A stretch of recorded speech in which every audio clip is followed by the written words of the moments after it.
What is going on, guys? Austin here, joined today by, of course, the CEO himself, Dustin. Thanks. Well, I know. I just kind of like rounded this off like, hey, guys, this is my podcast, but it's not. Well, it's kind of like, started off, and then it got awkward there for a minute. Yeah, no. I tried to go with this like an Insane Labs podcast, which did not work in any way.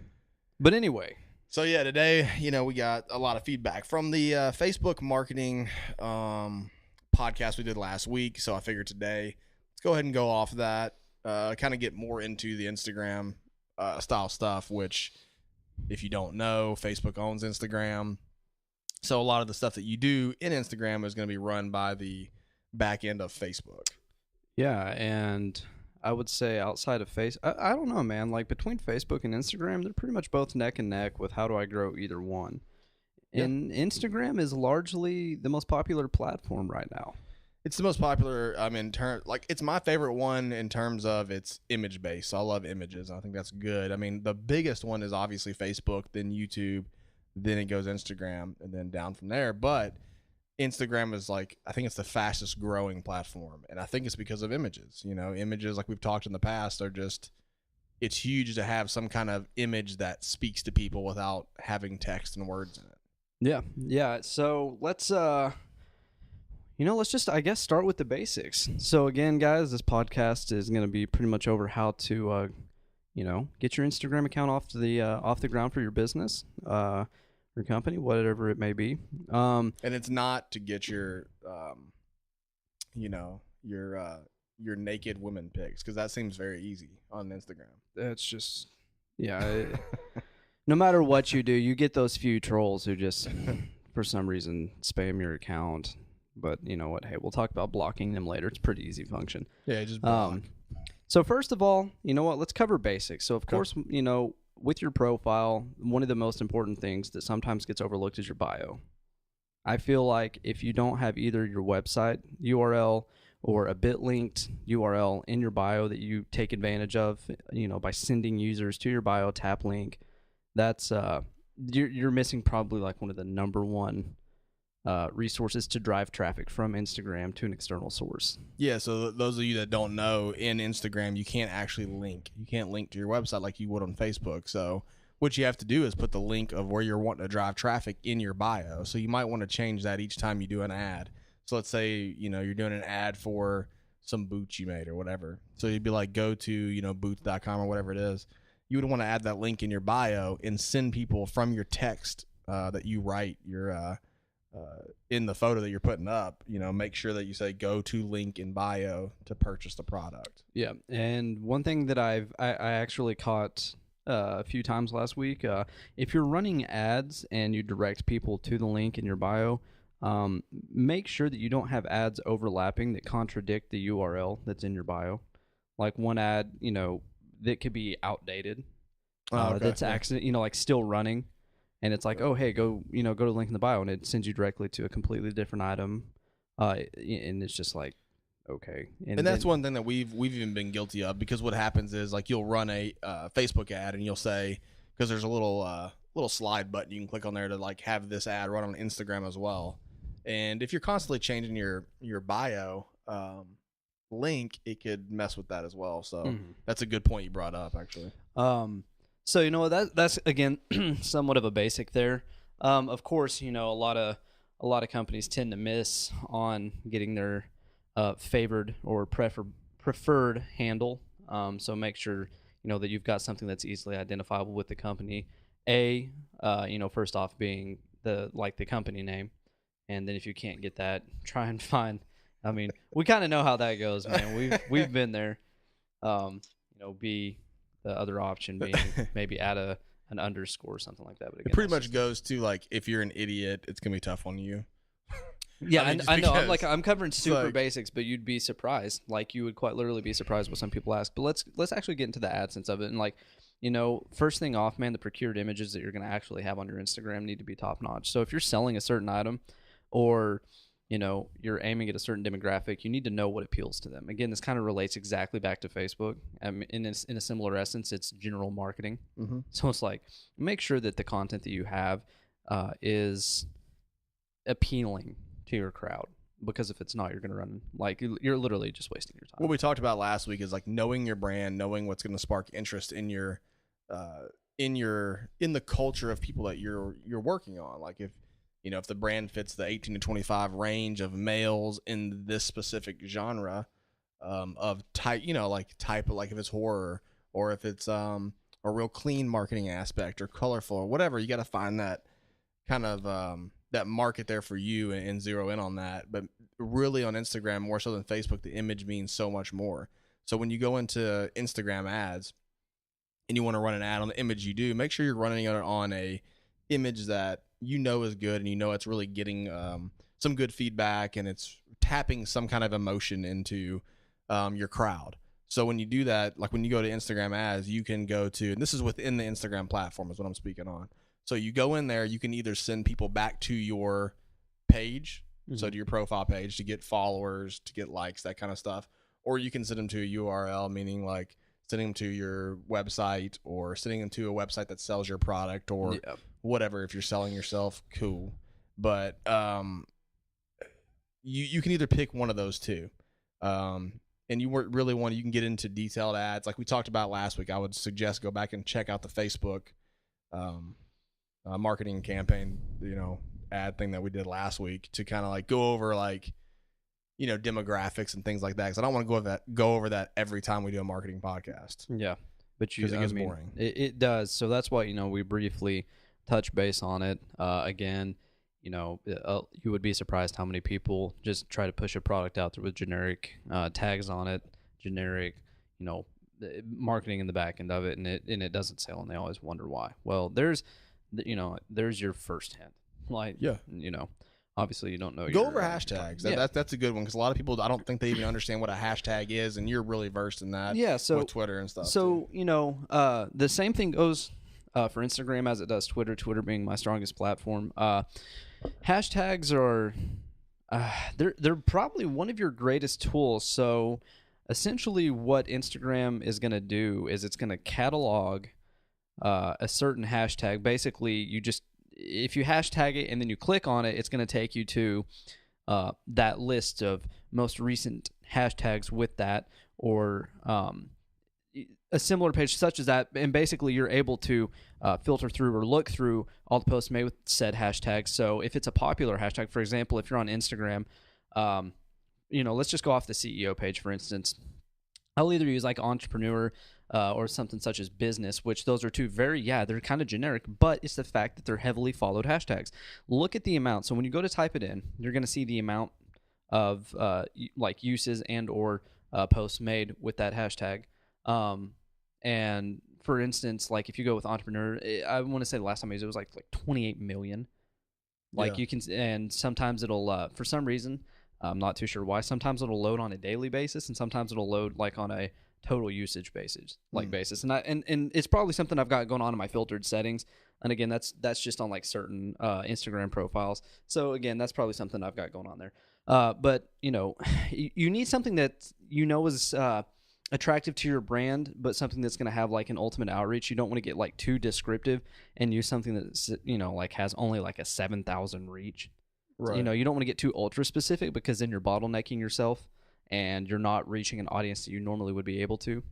That's why, going with something that might be somewhat generic, but then again, might have, a little bit of, relevance to your item, but I would put probably like maybe 5 or 6 of those in there. Again, you're allowed 30 hashtags per post. Anything over that, it's going to instantly delete the amount of text that you have. So that's some things that people do not know. So have some like real big, vague hashtags, and then have a few that are not so vague. Because you're going to want, like in your brand, you're going to want, like for Insane Labs, for instance, we're going to have Insane Labs. Yeah. And now that a hashtag has, hundreds of thousands of, people using that hashtag. Yeah. So. And another thing, like if you're going per se like on a follower campaign, depending on what kind of conversion you're going for, you can always implement a hashtag either into your description or on said image, and try to drive your own kind of like a brute force campaign where your hashtag pops up as one of the most popular ones. That's again, that's if you have a large amount of social leverage, or if you can, I guess. if you run a smart enough campaign, you can make that happen. Oh yeah, Like that's the best way to put that. And I find like really for the most part, people that are trying to do an Instagram or Facebook or Twitter or whatever the case may be, the biggest factor that comes into play is laziness, and not trying certain things or not getting creative. That's something that's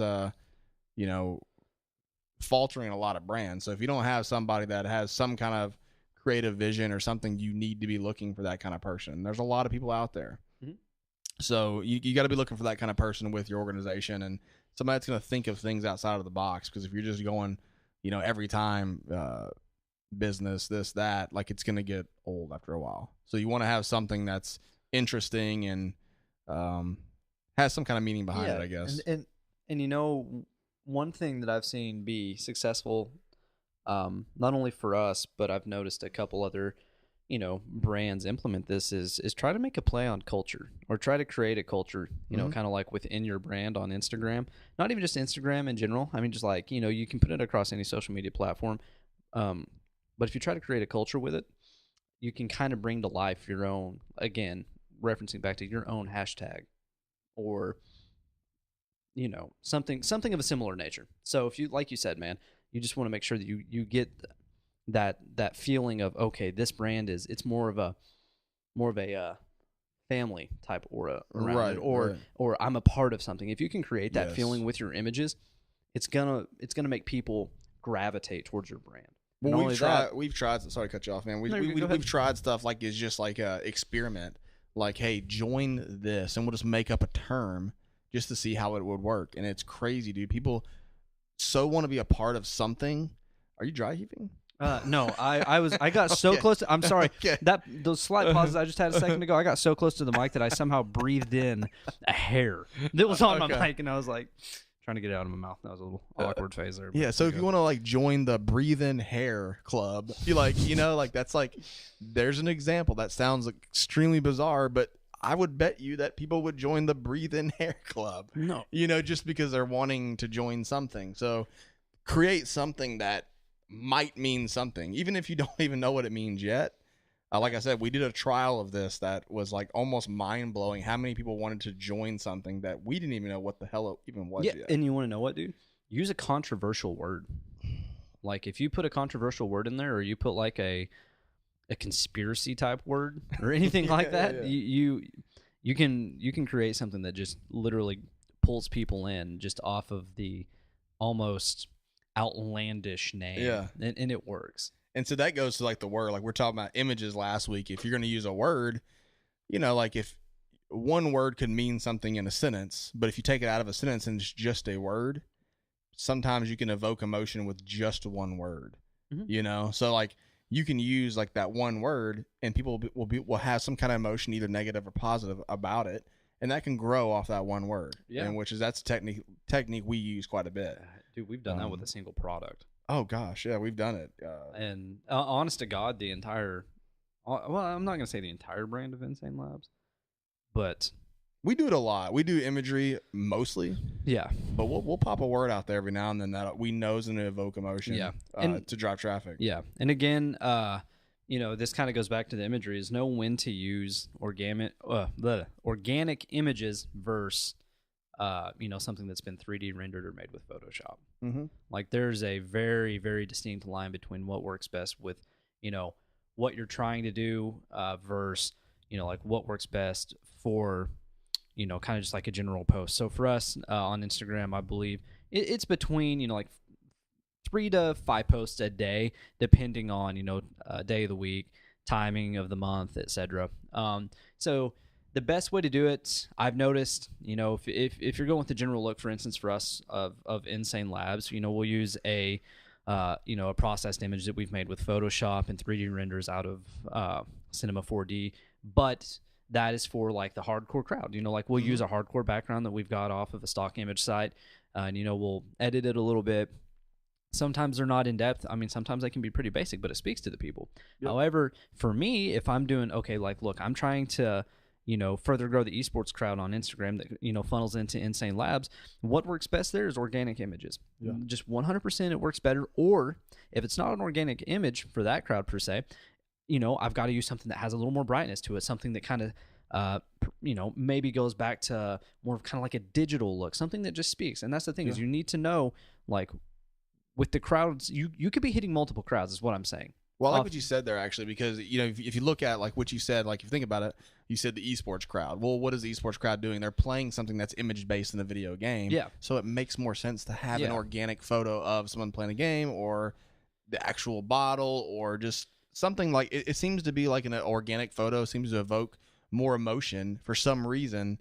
Well, no, I mean, like, basically you're right. The organic photo evokes more emotion, and then it's also kind of like a culture aspect, because for me, I see that field that, it's like it's more of like a culture thing, because it's more of, again, it's a broad range. It's like a digital age here, so there's photographers, there's there's musicians, there's everything, but they think that, okay, so if I can take a picture of this, I am part. I am part of this community. I am actually making more or less like a piece of art that goes with this culture. And photography, of course, is art, so it goes along with it. But it's just, you need to know what aspect or what part of the culture you're going after, or are you trying to form a culture, or are you just trying to sell a product? It's kind of like a broad range. I mean, it goes a little bit beyond like the actual imagery itself, and again, kind of more towards your goals and what you're doing with your brand as a whole. So that's kind of in my opinion too. If you're going to try to form a brand that's going to sell and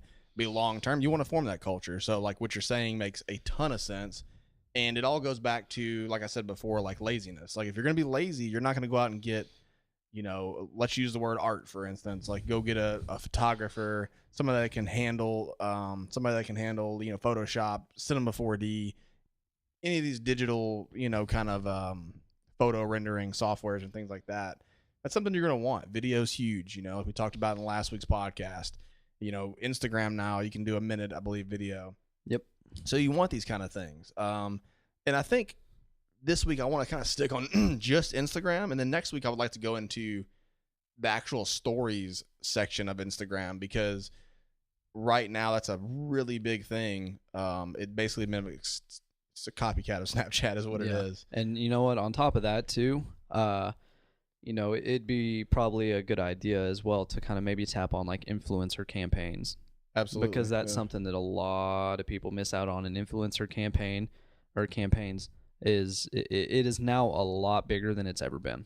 Like, it's huge. Yeah, it's huge. And I think and I've noticed a lot of people, when we talk about that, they don't really use Instagram or something themselves, so they're very off base on what we're even talking about. So I want to make sure we get very in depth on certain aspects of these things. Yeah. And again, you might have some people tuning in like, well, I knew how to use hashtags. I knew how to put a link in my bio. Well, you would be surprised. Again, like we said in the very beginning, this is the basics. Like, we are literally covering just the basics right now. I mean, we can, honest to God, sit here for hours and just go over each and every small detail that we do to get a page off the ground. But that's not the point that we're doing right now. This is kind of like just a brief overview to help the aspiring entrepreneur and or business person really just understand the basics of getting said social media platform. Yeah, because we're not technically speaking mostly to multi-million-dollar corporations here. We're talking to the young guy who's trying to get a brand off the ground, and we're giving you some small basics to start here. So it's like we said in the last podcast, whether it be $20 or $20,000 as your budget for the first month, we need to pick something. So where are we going to put that? Where are we going to put that cash? Even if it's $20. Yeah. And then what you're going to have to ask yourself as well is, what sort of conversion am I going for? Am I going for website conversions? Am I going for follower conversions? Am I going for like conversions? You got to know what you're going for off the bat. And one thing that I've noticed is that numbers speak to people. Maybe you need to go to, through a few follower campaigns first. Maybe you need to get that number up there, because if people just see a small boutique page that just tries to get organic followers, but then just tries to convert to sales, they'll skip over that page. I've caught myself doing it. You see a badass looking product, but then you're like, oh, they only have like 400 followers. That product's probably not that good. And I know that's kind of like a fickle thing to say, but you know what? Numbers often speak. Yeah, it does. And I think you got to, people look at those. I mean, it's just, like once we got over 1 million followers on Insane Labs, it seemed like everybody wanted a piece of the pie. Mm-hmm. That's a good example. So, I guess with that being said, though, like we can keep it at that for this week. Yeah. Because I want to do bits and pieces of this and kind of almost be like it's probably a 15 to 20 episode, kind of a mashed up version of the basics of all these different platforms. Mm-hmm. And then later on, once we get some feedback from everybody, we can kind of go back in more in detail. But I just think if we go into so much detail, it would get really extremely boring. You know, you start over to people's head. Yeah. You start to get too in depth, and people get lost. But anyway, guys, you know what? If you have any questions, comments, or anything such as that, you can find Dustin on any social media platforms at Dustin LeBleu CEO. You can drop a comment in the comment section. If you're on YouTube now, if you're on iTunes, don't forget to subscribe. Don't forget to leave a review as well if you enjoyed the podcast and found it helpful. Again, we do not do this for any monetary gain. There's no ads, no nothing. This is just purely for the, health of the community. That's it. But with that being said, I think we're pretty much good for today. We're out. Have a good day, guys. Later.